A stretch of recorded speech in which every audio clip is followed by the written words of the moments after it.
ॐ तच्छं योरावृणीमहे गातुं यज्ञाय गातुं यज्ञपतये दैवी स्वस्तिरस्तु नः स्वस्तिर्मानुषेभ्यः ऊर्ध्वं जिगातु भेषजं शं नो अस्तु द्विपदे शं चतुष्पदे ॐ शान्ति शान्ति शान्तिः। ॐ सहस्रशीर्षा पुरुषः सहस्राक्षः सहस्रपात् स भूमिं विश्वतो वृत्वा अत्यतिष्ठदशाङ्गुलम् पुरुष एवेदगं सर्वं यद्भूतं यच्च भव्यम् उतामृतत्वस्येषानः यदन्नेनातिरोहति एतावानस्य महिमा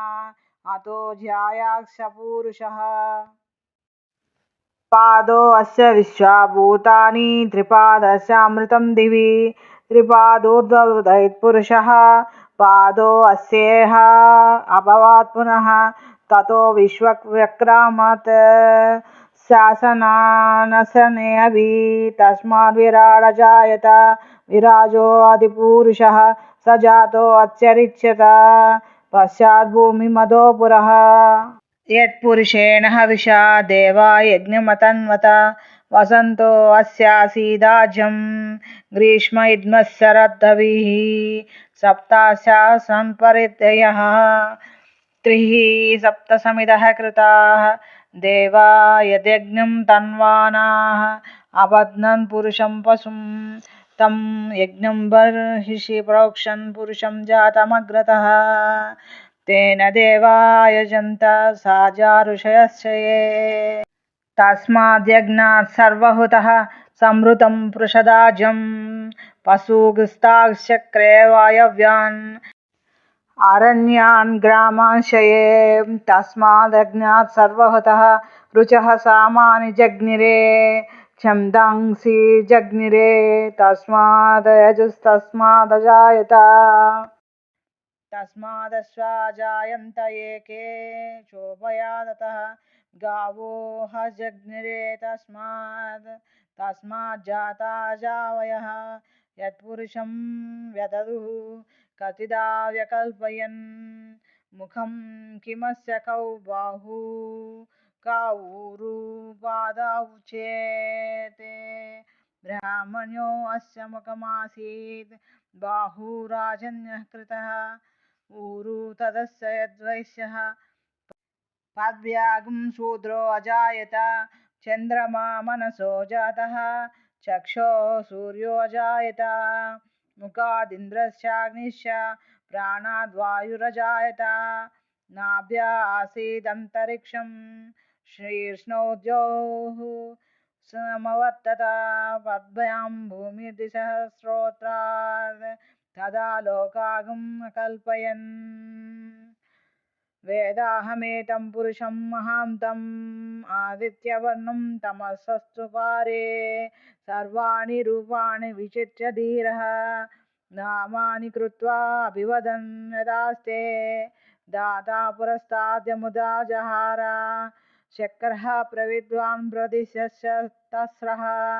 तमेवं विद्वान् अमृतयः भवति नान्यः पन्थायनाय विद्यते यज्ञेन यज्ञमयजन्त देवाः तानि धर्माणि प्रथमान्यासन् ते अहनाकं महिमानः सचं ते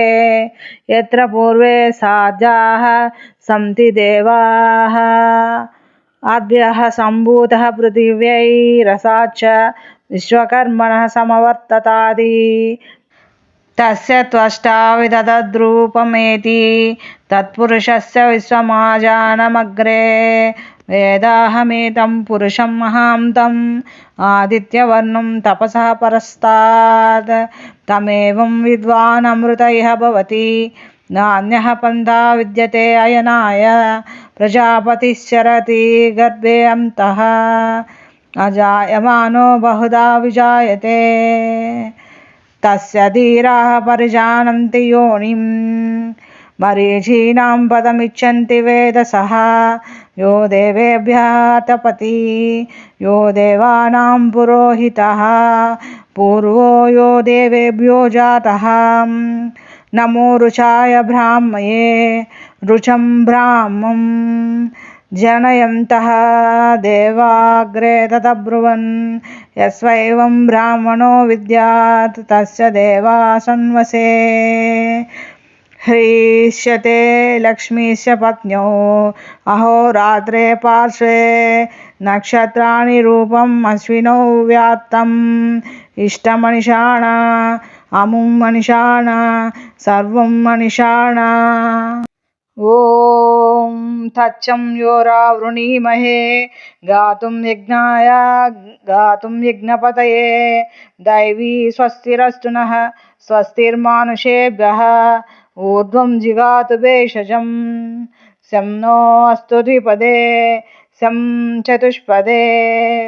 ॐ शान्तिः शान्तिः शान्तिः।